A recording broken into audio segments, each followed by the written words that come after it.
من هول الاستقبال. لا تقول لاستقبال ملوك، الملائكة وخزنة الجنة، ومنهم خازن الجنة رضوان، والكل واقف يستقبلك. أول ما تدخل يسلمون سلام عليكم بما صبرتم فنعم عقبى الدار.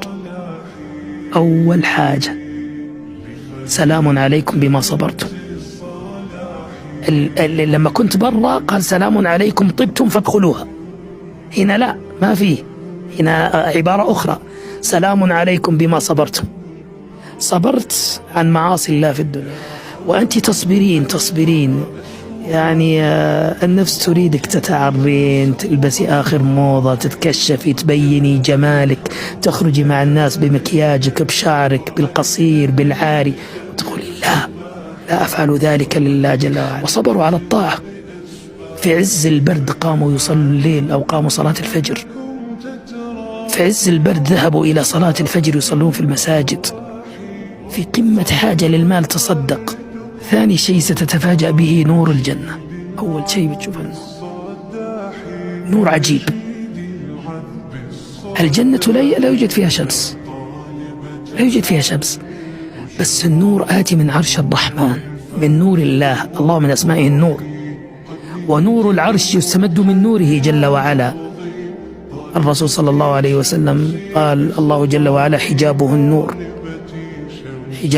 لو كشف الحجاب لأحرقت سبحات وجهه ما انتهى إليه نظره من خلقه سبحانه وتعالى.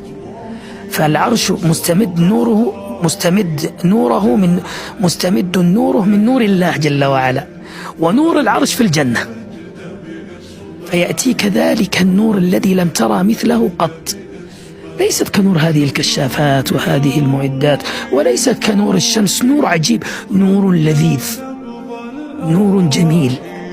النور لوحده لذة، دعك من النور ساطع على إيش، لا، النور في حد ذاته لذة، يشعرك بالسعادة، نور يشعرك بالأنس. فهذا عند الدخول الأول، يجتمعون كلهم عند باب الجنة الرئيسي، ثم يدخلون سويا.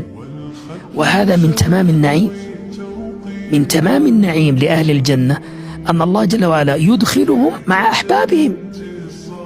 يا أخي أنا لما أدخل مكان كيف يهنأ لي هذا المكان دون أبي وأمي، وكيف يهنأ المكان دون بناتي وابني، دون ذريتي، دون زوجتي. كيف يهنأ المكان؟ لا يهنأ لي المكان أبدا.